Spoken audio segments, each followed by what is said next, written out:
Hello everyone and welcome back to a new video. And this video will start a new series where I'm gonna talk with the winners of the Pokemon Go regionals every 2 weeks or every month. And for this first regional, we have Inadequance, who's the winner of Frankfurt. Welcome. Hi there. How are you doing? Glad to be here.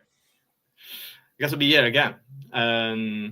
So yeah, Frankfurt champ in the house today, and so it's been a couple of weeks already.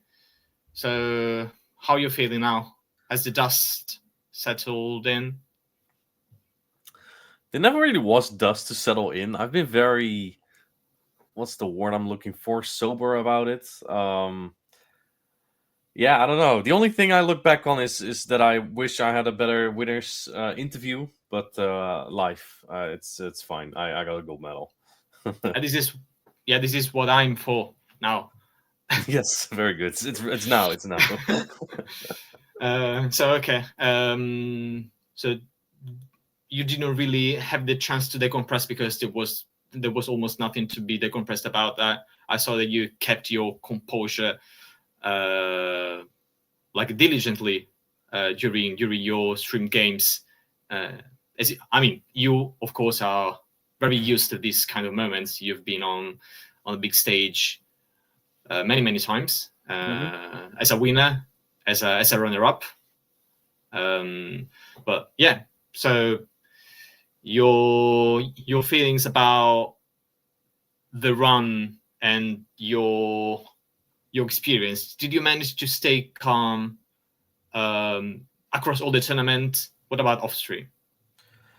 The start is always scary, right? Because I too have gone 0-2 and 1-2, and those are not really fun tournaments, right? That's something I'm always scared of as a competitor. But as the day goes on, I kind of set goals for myself, and as soon as I achieve those goals, so like I think at first it's like as long as I reach day two, I'm good. At that point, I'm happy, and then when I reach day two, I realized I need one more win to win actual money. So that was actually the goal at that point when I got that far. Was like, okay, I just want to get top 8 or it was top 2. I don't remember, but I then get $750. I'm like, that's then I made profit. That's good. And yeah, then I just get further, right? My team compositions became better and better throughout day two, and at some point I just look at team compositions. I could take it very easy on the winning side of the bracket. So like I even had to wait for lunch. Like that's how early I was done, and then I had to wait like 2 hours for my next round. Or sorry, not lunch. I mean breakfast. Even it was that early. And yeah, I just had time to just think about it, think what I want to do, but also not too much. You don't want to overthink your matches. And yeah, you know, I said before that it didn't feel as hype, or I didn't have that adrenaline as with Utrecht and Worlds, right? Where it's basically like, yes, I got it. No, this felt like I knew I would get it. Let's move on. It was more like that, just because the team compositions were so good. Like no disrespect to my opponents, right? It's not a given that I win against someone like Alfie, Chris, or Pataman, but my team compositions were just so good, and I practice and I just win on all the scrims. I felt like they just need to blindside me, otherwise I would win. So that's how it went. Okay, so you felt basically you had the right sauce for Frankfurt all along. Yes and no. Yes and no. Like at the start, I saw the usage, and I saw like, what was it, 35% further, and I'm like, that's exactly the Pokemon I went kind of weak into. And then there was like Steelix. I knew Steelix was coming out, but then there were fewer Steelix and there were fewer Dunsparce as well. And Malamar was not as popular as I thought it would be. But I happened to face 2 Steelix. So getting past all of that, it was very yeah. This was the one. 29% Ferret. Galarian Moltres is also not really fun to deal with, but I knew a little bit better how to deal with that Pokemon. There was also some Tinkaton around, right? So I did not actually feel like, at least at the start of day one, that my meta call was good. But my anti-meta countered other anti-meta. That's what it did. So when I faced meta, it was tough. When it faced anti-meta, it was good. Yeah, and definitely, I can. What I can say is that among your your Pokemon that you brought in Frankfurt, the Hmm. one that probably surprised me the most, not because it's unusual. I mean, yeah, kind of unusual, but because of how well it yielded performance-wise was Blastoise, and across this top 12, it's really hard to find a Pokemon against which Blastoise doesn't have play. Like even against Charger Bug, you do kind of have some play. Of course, not fantastic matchup, but not even the worst. Hmm. And in all the other ones, you can throw two Hydros at least against anything else, and you can always have your say. So I'm interested to know more about why Blastoise. I was really hoping you would say Giratina. Blastoise is Blastoise was a Pokemon I brought because I needed better Azumarill coverage. I needed something to cover Marowak. It doesn't win the evens against Marowak. I believe only the zeros. But I needed something that was a little bit neutral into that. I need something that could fight back into Galarian Moltres. I believe it wins the zeros into Ferret. So that's playing to that. It outpaces Scissor, although Scissor is a little bit annoying because if the game doesn't update, they always catch your Hydro and then you just lose. So Blastoise was kind of just the Pokemon I needed to block Azumarill safe switches. That's kind of what I struggled with because a lot of people before I had Blastoise, I can't remember what else I had, but people safe switch Azumarill. I only had Scissor, and they didn't even mind that because Scissor, if it doesn't shield a player for Ice Beam, they just shield and farm down, or they just get me really low, and I didn't really like that. Blastoise was a Pokemon that was able to set up other Pokemon. I must say, the only hesitation I had was running regular or Shadow. Shadow wins the evens into, I think Marek was one of them. I think you win the zeros into Galarian Corsola. I'm not sure about the other ones. The Galarian Moltres is a much better matchup. And I believe Gastrodon might be a little bit better too. There was another matchup that Shadow Blasters was much, much better. It was especially those zero shields. Because my team was mostly about not losing to those top three Pokemon right there. I knew they were coming. I mean, of course, Gastrodon Blaster is not great into Greydilly, but I don't consider Acid Greydilly as a proper counter to Gastrodon. So, Yeah, that was basically my goal, to not be weak into those Pokemon. And Blastoise was just an excellent wedge to set up more fragile Pokemon or sweepers, such as Gastrodon, Shadow Talonflame, Shadow Giratina, or Shadow Scissor. yeah. And so I'm gonna catch your hint and ask you about Giratina now, because yeah, there was the first tournament where Shadow Giratina was available, Hmm. um, and yeah, we must say you showed how to play it really. Uh, I guess you wanted to use it like for the meme, and because it's your signature Pokemon, right? So you have to run a legendary dragon in every tournament. But yeah, this time it was also extremely meta relevant, and it really had a particular niche in your team and in MS in general. Giratina is actually, if you look at this usage, yes, it loses to Galarian Corsola. You only win Credilli if you win CMP. You lose to Shadow Merrick, you lose to Azumarill, you lose to Galarian Moltres, you lose to Ferret, you lose to Scissor. Well, you win the zeros. Um, Even Gastrodon wins with his shield up. So Giratina was actually not that great, but I want to use it. There's no other explanation than I just wanted it. I just wanted to use it, and that's why it was on there. The thing is why it stood out so much is because the one trainer that was not good into Giratina happened to be my opponent in the grand finals. They didn't have uh like a Ferret. They didn't have a Galarian Moltres. They had a Dunsparce. My Giratina is good enough to win the zeros, and I believe with like Head Start also win once.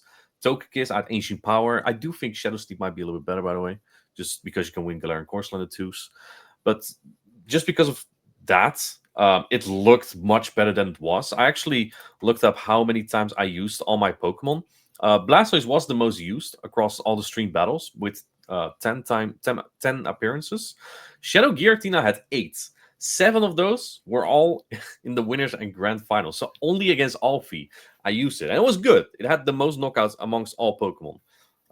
So it's really just situational.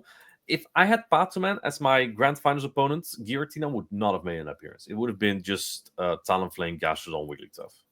Yeah, yeah. So definitely there was there have been two MVPs for you. So the first leg, it was Talonflame show, basically, and the second leg was more Giratina Mm-hmm. Yeah. standing out. Yeah. Shadow Talonflame was very good. Like to your point earlier, I kind of have that edge on especially day one because I run something weird and my opponent doesn't know how it works.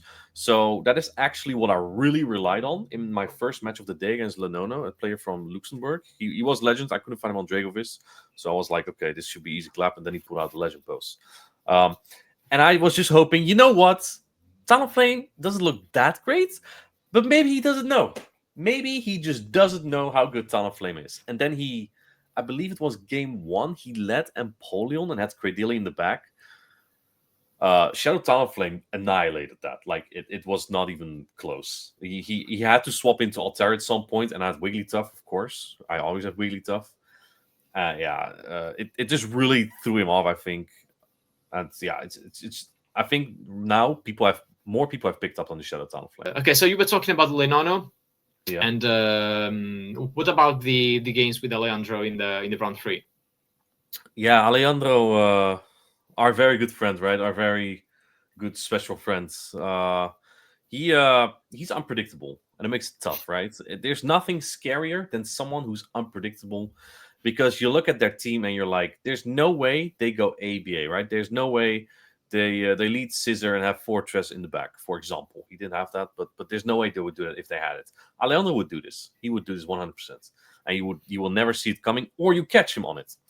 That's what happened in game one.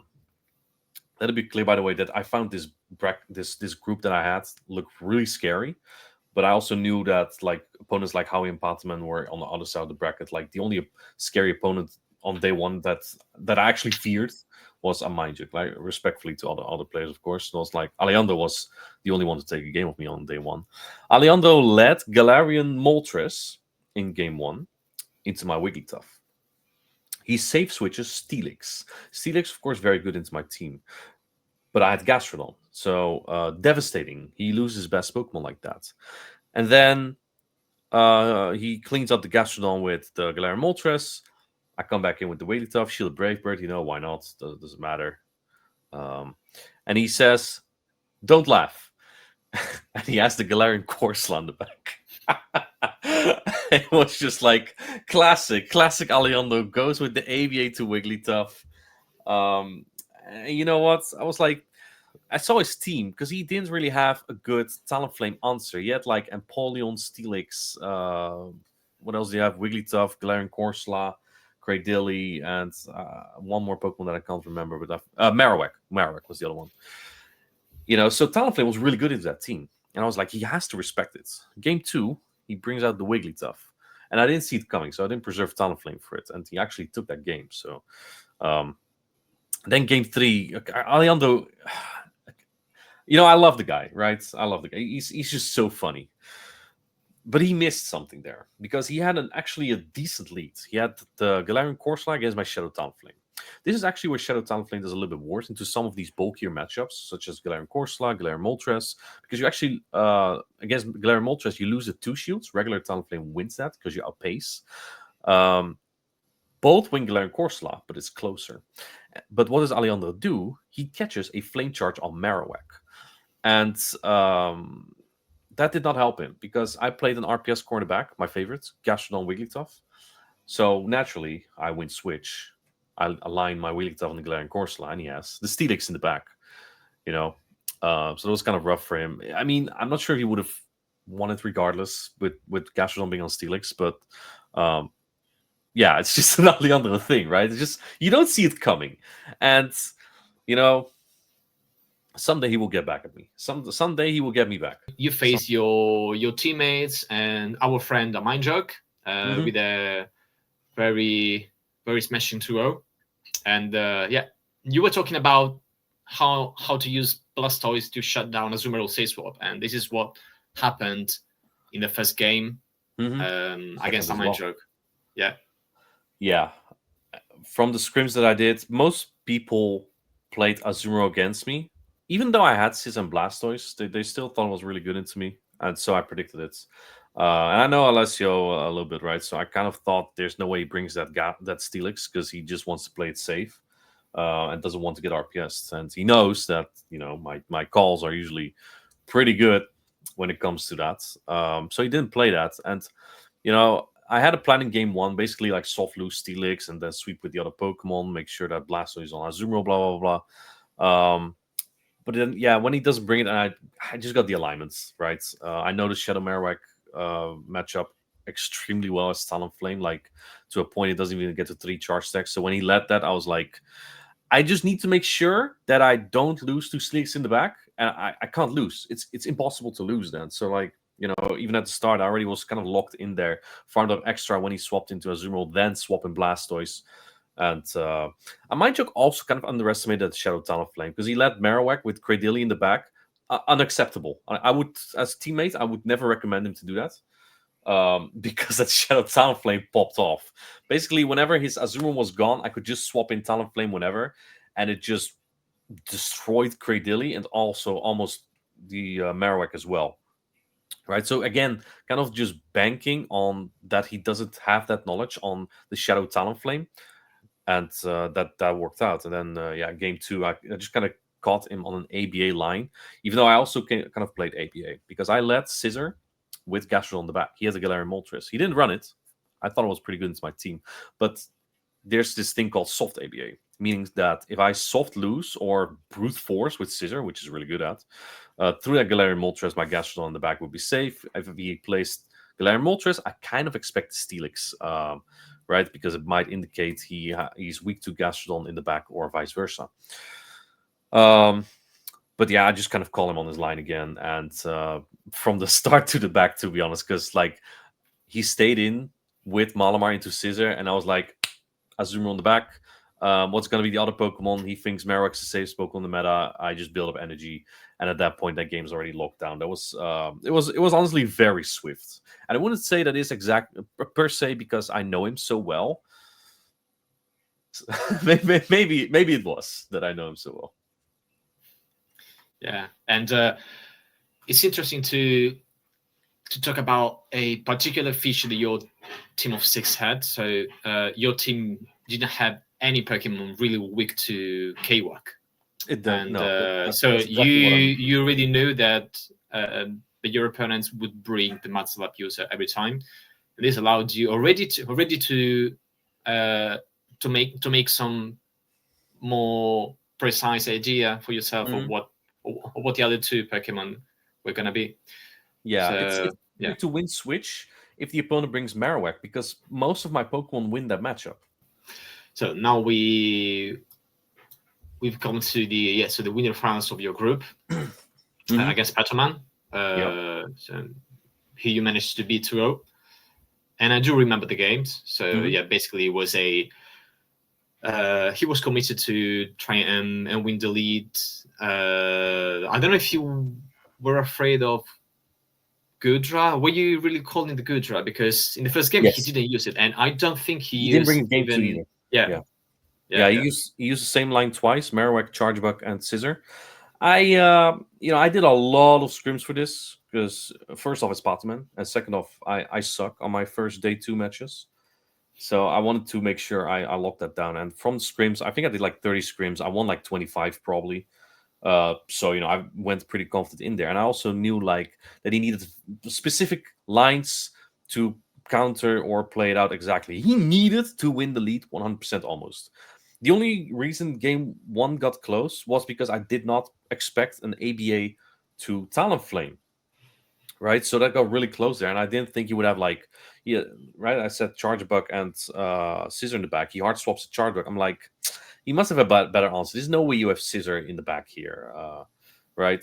And then he did. So I have my wheelie tough on that Scissor, and it got close, like really close on that first game because basically we both had 3 options to play it out, or he did actually. His Marek was 1 Mud Slap off the move in the back, so if I didn't throw an Incinerate, or sorry, if I went for an Incinerate on his Scissor, and he would swap in Marowak, he would get to the move on the Marowak and then win CMP with the scissors, so and then I would lose. The other option, he throws immediately, I throw immediately, I CMP, and then Marowak gets to move, I lose. The only win condition I had um, was that he makes that first play that I said, right? Swap in the Marowak immediately to try and get the Bone Club, hope that I don't throw immediately. That was the only win condition I had, that he will make that play. So I did throw immediately, and I got the call correct. So they got really close. And then game 2, I caught him on that ABA, and it wasn't even close. Did he get to see my third? He didn't. He didn't get to see my third because that was something I practiced. I think with Scafo, we shared a room and we did a lot of practice. Because if you safe switch Charger Bug and opponent answers with Gastrodon, usually you can like get a shield or something, right? If unless the Gastrodon expands and it 2 body slam real quick, and you don't get to a third move. But I think Pathman forgot about the Shadow Incinerate that lands, meaning that already does like 10% damage. So I know if I now go in Gastro, I body slam, I take 2 X Scissor, right? I'm in the deep reds, little farm for the opponent, and then I farm down entirely, come out with a Water Pulse. He comes in with Marowak, and I was like, yeah, this got to be over. If there's no Gudra on the back, it's just so over. Because he probably had that scissor again, and then he did. I made a grave mistake, by the way, because ever since the thing from NAIC with Alpha Feep asking his opponent, do you have 2 moves? You shouldn't ask your opponents what they have or any information. And I asked him, do you have scissor in the back? Because he shielded the Marek, and I was like, "This, why do you do that? This is pointless. It has to be scissors in the back. It's over, right?" And then it hit me. I'm like, "Oh man, Judge might screw me over for that. Hopefully not." Luckily, that none of that happened. Right? It wasn't a play. It was over anyway, and didn't have any malicious intent with it. It wouldn't have changed the outcome of the game anyway. Yeah, that is the sad effect of being very very talkative during your that, games. not always, not always. I think I only had that lately with Arceus Aurelius at EYC, but otherwise I'm usually quiet because I know my opponent tries to focus. Like even against Alessio, we hardly spoke right during battle. Like I respect the others. I don't respect any rules at locals though. I just keep yapping. I just keep yapping there at locals. That's different. Yeah, I mean, yeah, in locals, I think it's a must. Like, well, you get a penalty if you don't talk during locals. Yeah. Like, yeah, and so very flawless run for day 1. Mm-hmm. At that point, okay, so actually we're talking about day 1, but yeah, the winner finals of your group was already day 2. Mm-hmm. So at that point, you were already in a day 2 mindset. Yeah. Well, I'm top 8 there even.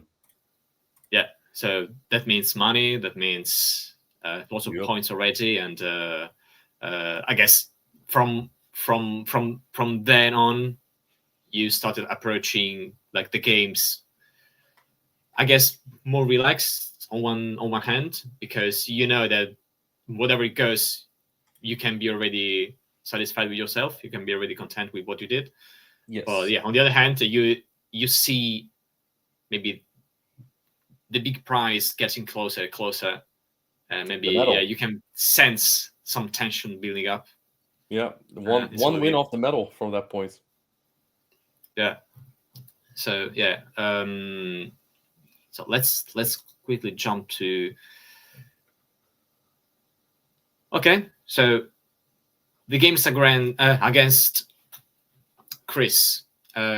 He had dust gloves. I think it was one of the very few players having dust gloves. Yeah, which is an okay choice, I guess, because if you, I mean, everyone is going to be prepared for Coastal as main ghost.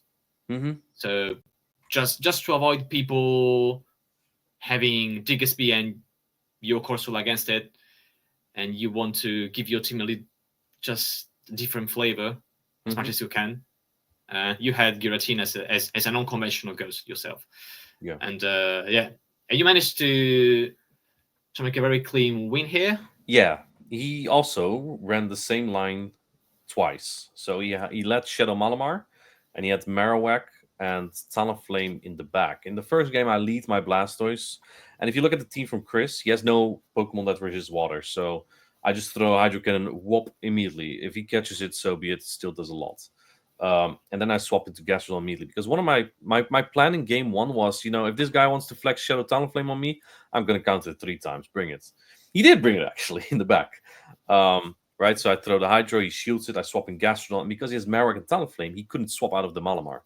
But I didn't expect Talonflame in the back. Once he brought Marowak into my Gastrodon, it had no energy. I thought that's kind of where you bring in the Talonflame. But I guess he was afraid.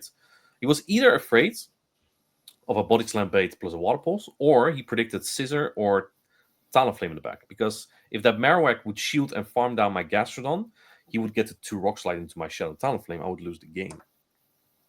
But I had Giratina. So that was pretty much the only Pokemon that could save me out of there. I was really afraid of either Dusclops. I thought Dusclops looked pretty good into my team. He didn't bring it though. It could have been Charjabug, and even Charjabug I wouldn't have liked because the Marowak would get me low, and then at like 50% HP, that Charjabug might be able to take me out. The Giratina. But yeah, he tries to catch a Dragon Claw on his Talonflame, which will still do like 60% damage almost. And I look at him, I'm like, you know what time it is. So yeah, so then AC Power Time to into rock. Dragon Claw. Yeah. That was. I wanted to say words I'm not supposed to say on the stream, and yeah, we just had a bit of a laugh there. And then game 2, he did the same, which again I didn't expect, but I did expect the Malamar. So this time I let Gastrodon, and I had Wigglytuff and Blastoise in the back. He had no Gastrodon no Great Elite to core break that.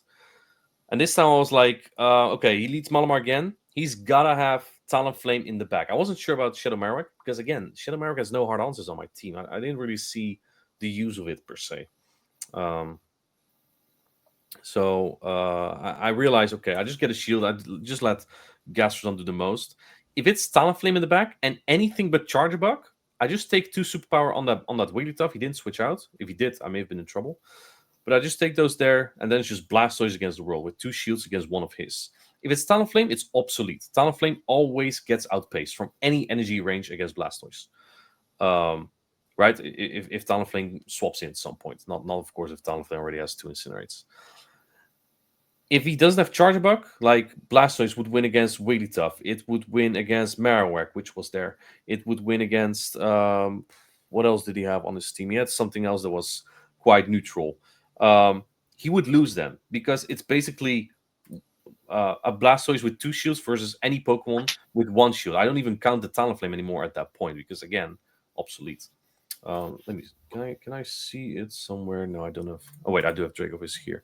Yeah, his last Pokemon was Dusclops that we just talked about and I already forgot about. Right, Blastoise would also win that with a shield advantage. So he didn't have the Chargeback in the end game. So Blastoise. You don't hear it a lot, but Blastoise swept.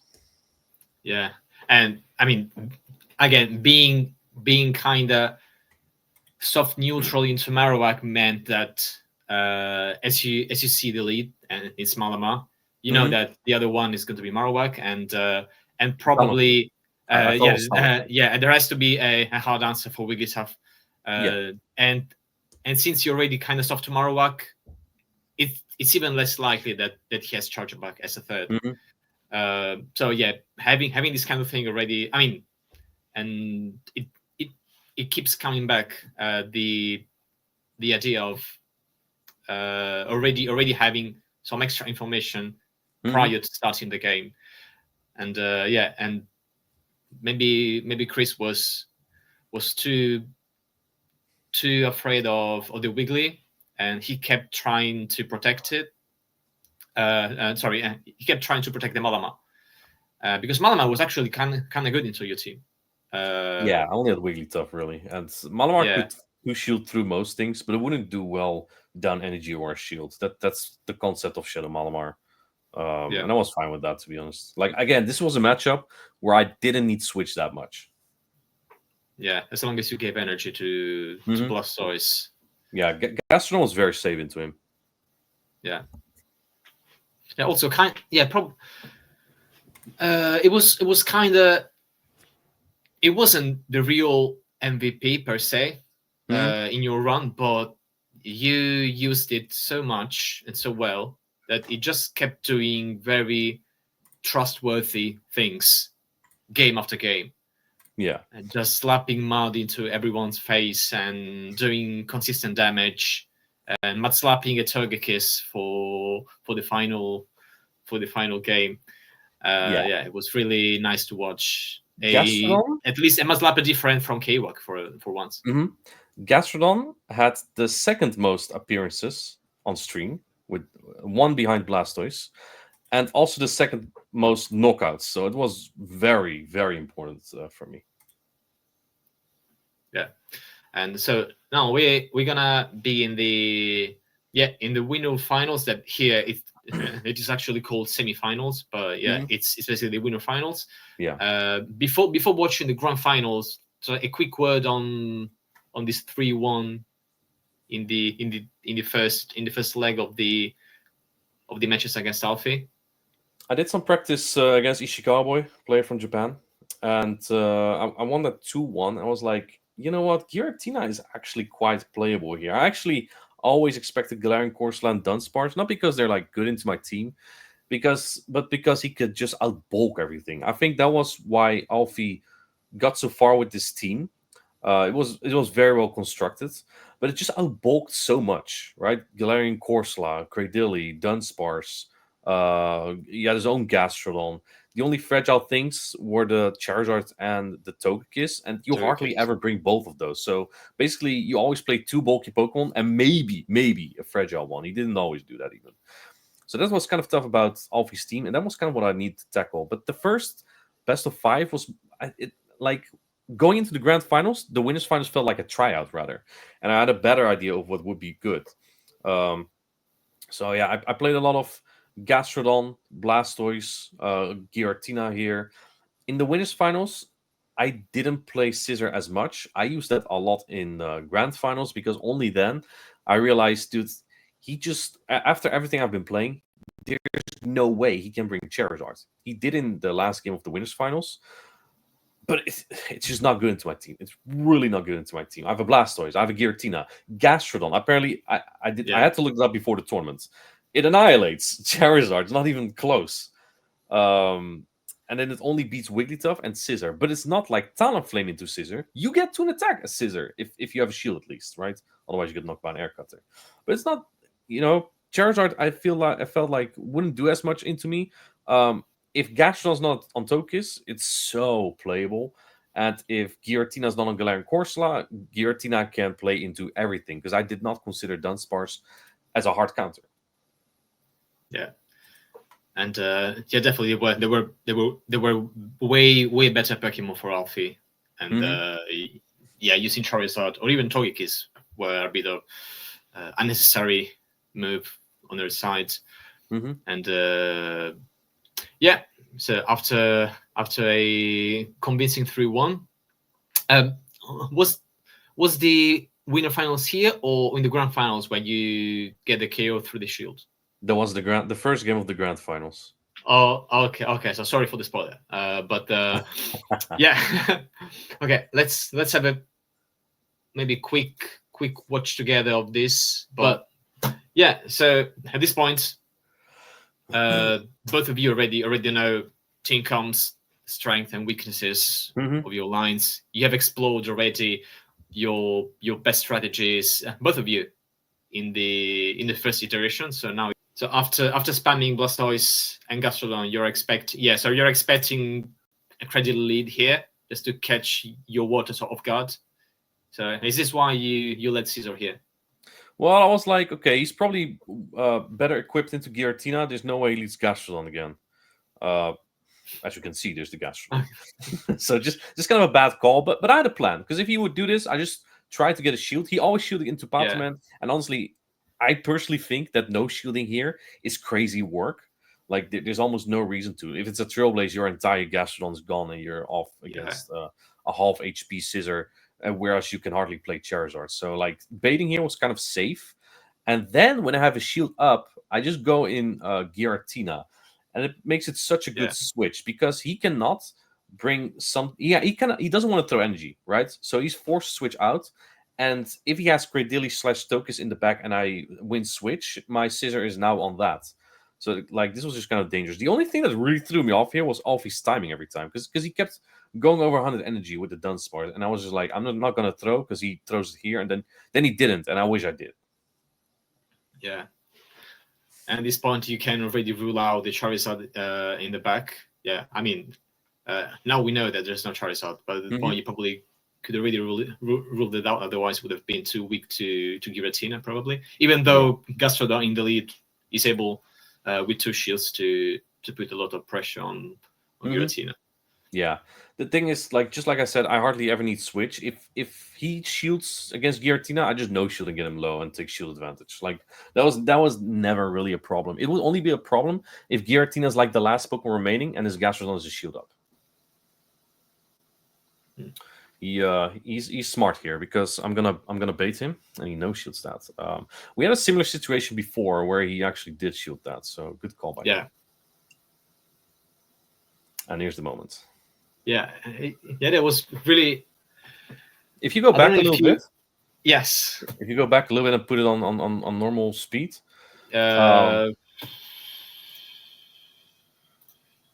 there's like a fraction of a moment here where I realize, wait, this might be 1 HP.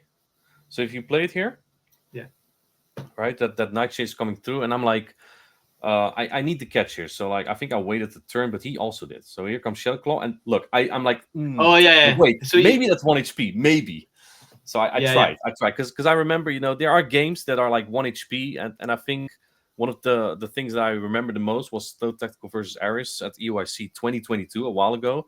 But Tho kept saying, if I just threw a move against the Deoxys that got to a move on 1 HP, even though he had a shield, I probably would have had a shield knockout because the Pokemon doesn't have a lot of HP. Galarian Course like kind of does. But why not take the chance, right? Why not take the chance? At that point, there was no reason to give up here. Yeah, I can see here is only that you change face immediately. Yeah. So you're finishing your facial expression of distress, but you immediately suddenly realize that, oh wait, this is a too low of an HP bar not to be 1 HP. Yeah. So this is the win condition now. Yeah.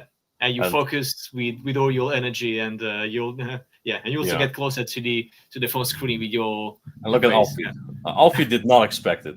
Poor guy. I really feel for him because he got so close. It's such a tough match. I really it must have been painful watching this. It must have been painful. And then he realized, probably he must have thought about a bug or something, and then he remembered about the issue KO. Yeah, I don't wish this to anyone. It's really painful to lose a game in grand finals.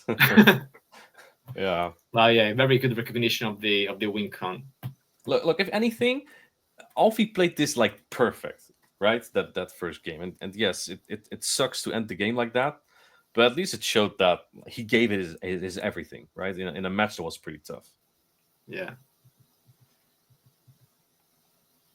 Yeah, he does it again. Unbelievable, right? He goes ABA into Giratina with Gastrodon lead and Credilli in the back. So like, now I switched Gastrodon for Blastoise, and I'm gonna play this different because if he has Gastrodon lead, surely there's no Credilli in the back. So I shake my head there a little bit. I'm like in disbelief. I'm like, this guy playing ABA, come on, man. But what's important here is because he swapped kind of slow. He did 2 mud slaps, 3 seconds, and I'm like 3 charge stacks. My clock's almost gonna be up, and it's gonna be perfect. Like look at this. Yeah. This is where the 45-second timer look at my timer counts. Yeah, it's up right at the charge stack. Beautiful. It was so good. I already knew immediately that's what I'm gonna do. Yeah, that was very, very nice execution, and he probably here makes a mistake. Yeah, he definitely should have done one more. He couldn't farm down before I get to another attack unless he shields. But yeah, I'm not sure if it would have affected the game that much, considering my Giratina was still here, this Blastoise was still here with that Credilli matchup with a full Hydro. It probably would have made it closer. I don't know if it would have been decisive. Right? Because let's say he doesn't throw, I would get another shield. If he does one more Mud Slap, he still, like you see at the end of the game, he still lacks too much energy to get to another move on the Giratina. Right, so I knock out here. He gets to a Water Pulse. It gets really close. Maybe he would have had it. I don't know. I am very low there. Maybe I could have gone to 2 HP power otherwise.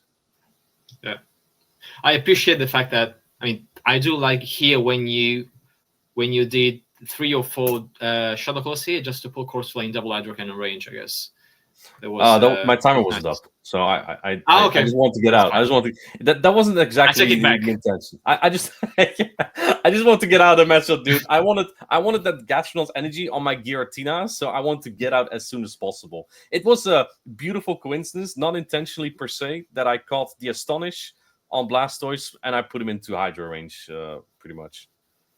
Okay, well, sometimes good things happen by themselves. You don't even need to force them.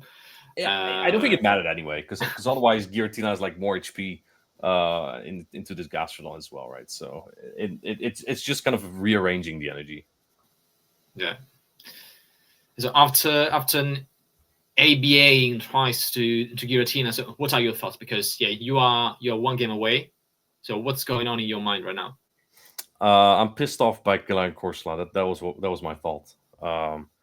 Did I run it? I didn't run Wigglytuff here yet, I think. But I did feel like I'm in a really good position to close this. So I was gonna bring my best 3. I think I played Gastrodon, Scissor, or I played Blastoise. I can't remember. Either one of those with Scissor and Giratina on the back. Such a good core. The only thing that could be really tough if he has like Galarian Corsola or Dunsparce and then Gastrodon on the back, because that basically walls. Sorry, that kind of blocks off my degen Scissor plan. So yeah, basically, if that does happen in that game, I would have to get shields down. But I would always rely on Giratina anyway. I see Galarian Corsair, and I'm like, okay, this is fine. Giratina is going to be good in the back. Worst case scenario, he has the Dunsparce in the back. Best case scenario, he has like Gastrodon, Curdili, Zart, or that combination. Okay. Yeah, and being so neutral into most of your opponent's team, Blastoise just keeps. Just keeps your opponent guessing what you might have in the back, because it's so neutral. You don't really have to protect it for anything except for Credily, of course.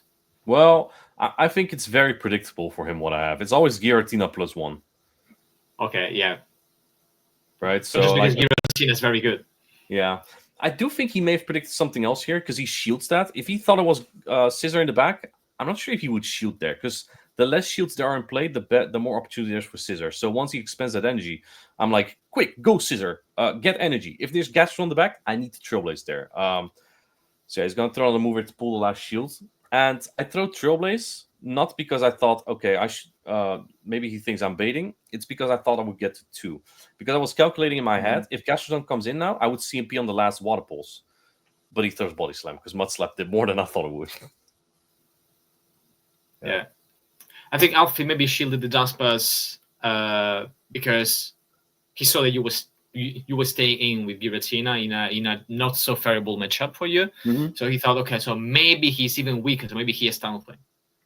He kind of wanted to preserve it, but he has still Gastrodon in the back. Yeah, shield up to Gastrodon also wins that. So I don't know what his thought was there to shield the Dunsparce immediately. I'm not saying it's a bad play, because obviously if you only take Shadow Claw damage, that Dunsparce is going to be super healthy. But I was just thinking, what could he predict in the back that he feels like he needs to shield Dunsparce and keep that Pokemon around instead of keeping 2 shields on the Gastrodon? Because like there's nothing but Scissors when he uses shields that could win at that point. Yeah, definitely. Or I don't know, maybe just he was afraid of having a Dunsparce with too little health, and he didn't want to end the game with a potential Gastrodon Mudslap mirror, and he wanted to be able to throw at least one Drill Run to your last Pokemon. Yeah, But once he burns the shield, it's time for Scissor to yeah, that was the opening. Just to do nice things, especially because you were excluding Charizard because it was not so good into your team, so you could even risk it. It's a aggro swap, and would still be a calculated risk. Yeah. Okay, so back to drawing board, 2-1. You still have two match points. Yeah, it was I wasn't stressed or anything at this point. I was just like, okay, one match didn't work out. Let's just move on. And now I finally caught the lead here. This is where I brought Wigglytuff because I felt like, okay, I played Giratina and Scissor almost every time, and he didn't play Credilli for the last one or two matches. I'm gonna bring Wigglytuff this time because if Zard is not appealing to bring, and if Credilli is not appealing to bring, there are no good Wigglytuff answers on this team otherwise, right? This Galarian Corsola loses heart. Gastrodon only wins zeros, I believe. Dunsparce, actually, no, Wiggly wins the zeros only. Dunsparce, Wiggly wins everything. Togekiss, Wiggly is fine. So that's why I felt really confident bringing Wigglytuff here. It was actually going to be a very much key component. But I didn't expect this Togekiss. I thought once I get rid of that Dunsparce on the first Water Pulse, I have a 60% HP Gastrodon. If he brings in Credilli, I'm just going to keep shielding and be annoying, get it low, and then close out the game like that. Yeah. That's a nice catch. Yeah, you didn't even on the charge because you didn't know that, right? No, you know what's annoying here? I didn't even see the switch, man. The wings are just in front of the of the Pokemon. But then I looked closer at this. And the game doesn't update on my side. I don't know why, but I think at the very moment I threw at Ancient Power, or when the wings were covering the Pokemon, you can see on my side that the typing doesn't change until I hit the Ancient Power, and at that point it's too late already. So that was kind of annoying. Like, it's a good play by him, but in hindsight, and of course in the moment, I guess I didn't care as much. But in hindsight, I was pretty annoyed by that because it wasn't necessary. Yeah, and Right? here Wigglytuff just is so impressive with the charms, and I thought I would lose actually here because the Togekiss would pay so fast, but it's also fragile. So Wigglytuff did what it needed to do. Yeah. So yeah, Wigglytuff kind of let you down when you used it in the winter finals, but yeah, he actually was able to clinch the most important win of the tournament. So yeah, very very well done. It was so good to rewatch it. I must say, I probably watched. Okay, so I watched the stream, and I also watched your Frankfurt recap earlier this morning. But yeah, having multiple chats about the same things, just I think it's nice and important to just to hear directly from you something that you might have omitted during your videos, and maybe something that you can't really see when you are watching the stream from the outside. So always nice to have these moments. Yeah, it's I made this video with there's probably 20 texts and strategies in it, and I just go through it. I'm like, this is all in my head. This is what I think about, but it goes so quick when you're on stage, right? You hardly even think about what I'm doing, but yeah, when I look at what I'm doing, there's so much in it. Yeah, so maybe it's a rhetorical question, but any moments when you thought, oh, I might not make it, or you were just super confident about your position, about your edge? When I made it past Alejandro and a mind joke, and I thought there was a good chance I would win, or keep winning at least. As long as I don't, make big mistakes. This tournament reminded me of Stuttgart last year when I ran the Fortress before it all got buffed, and I ran Drifblim and stuff. Yeah, Primate. Yeah, I had that game against Stone Collection, but I miscounted, and I think I also had a team comp advantage against Beef David, and it just reminded me of every time I saw a good team comp, I'm like, okay, I just need to not throw this, right? Don't throw it, and the odds of winning is probably very high. That was what was going through my mind every time. Yeah. And okay, what was the match in your run that just tested you mentally the most, or Alejandro? it was the most easily Alejandro. You'll never know what he brings. He'll be happy to hear it. He will be. He's hard to predict. He had the Pokemon to RPS hard, and I wouldn't say RPS me hard in game 2, but he had good alignment, and I lost that game, and I was like, not like this, man. Come on. But yeah, Yeah, not yeah, this early at least. Yeah. yeah. So and all the other ones, I felt fine about it. Especially when I see the team compositions, I knew exactly what I need to use. Mm. Do you regret not using something else that you would have loved to see? No, I've Giratina, right? So that's what I wanted to use. I'm happy there was. I'm kind of happy and sad there was no Dedenne, because I wanted to show everyone that Giratina annihilates the Dedenne unless they double parabolic charge bait. But yeah, I guess everyone knew that the Dedenne is a fraud and they wanted to win, so they didn't use it. Yeah, almost noted then. We don't know whether the next regionals now with Corby Knight allowed. I hope it stays away. I'm gonna. yeah. I hope. I really hope so too.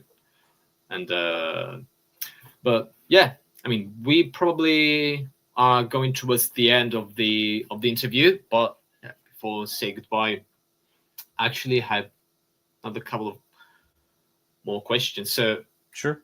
how many tournaments are you planning to attend to as a player? Because for those who don't know, you also being a caster for probably most of your regionals have been attended as a caster. But this year, are you going to be a player or a caster? This is a hard question because first of all, I don't know the entire schedule for everything, right? So like I for some tournaments I cannot say if I will play or cast, right? So I think that I'm one of the bigger casters, so I probably get one or two, maybe even like last year I got LASC, NAIC, and Worlds. That's insane. I don't expect it again. Maybe I get an IC in Worlds, or maybe they're like, you know what, if you can win regionals, maybe you can win Worlds. Go play instead. We want you as a player because you also make a good entertainer like that. Yeah, that has been said to me before. Right. So I don't know. I think at this point, how many regionals are there in a season? There's 9, right? 8 or 9? Can't remember. No clue. Let me see. There's 4, 5, 6, 7, 8. Yeah, there's 9. Okay. I am probably playing 4 European regionals, 4 or 5. I'm trying to play one in Mexico, and I'm gonna play one IC, maybe Worlds. That is more than last season. Last season I competed in 4 tournaments because I casted the first 3 tournaments, I believe, and then I was like, well, it doesn't matter to go for. Actually, I went for NAIC Trail Awards, not the, but LAIC Trail Award. I didn't do anything with it. So yeah, that's what I think. 7 tournaments at max. Okay. Still, it's so great to be good at both casting and playing, and we're gonna see you in either version throughout all the season. Yeah, I get a little bit too greedy though, because I want to cast everything, but also if I compete, I want to win all the prizes, right? I want the travel awards, and then but you don't get the travel award if you cast the event. So sometimes it's like, it's because it's hard, right? If you cast either EYC or NAIC, if you cast NAIC, there's no point in competing EYC. But if you cast EYC, it's really hard to get NAIC travel awards. So there's hardly ever the full win in it, and yeah, I shouldn't be complaining. It's a luxury problem, but yeah, that's what I'm trying. That's kind of that's kind of what's going on in my head. Yeah, and also more complexity with this mini season throughout the whole season that keeps you guessing which tournament you should play or you should cast. Just to get the travel award for the next IC. Yeah. Okay, so any last second special mention to anyone else, to your opponents, if you were able to connect with some player that you weren't really familiar with before Frankfurt, or I don't know, special mention to your friends, or to Scaffer, who helped you out a lot for the scrims against Batman.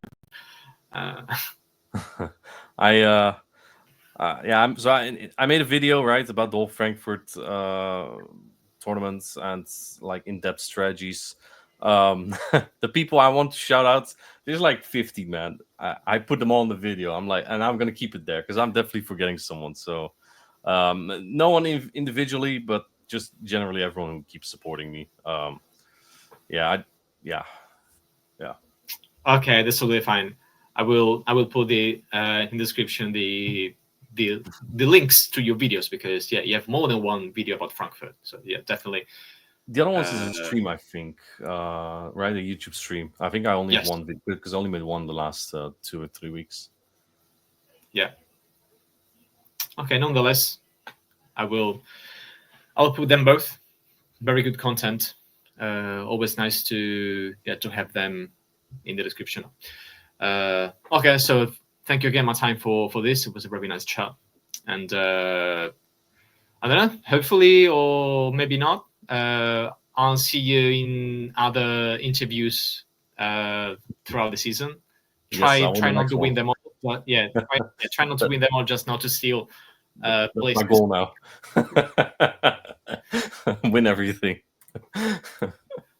I will see you in the next regional, either as in the interview booth or at the tables. So yeah, thanks for staying with me, and have a nice evening. You too.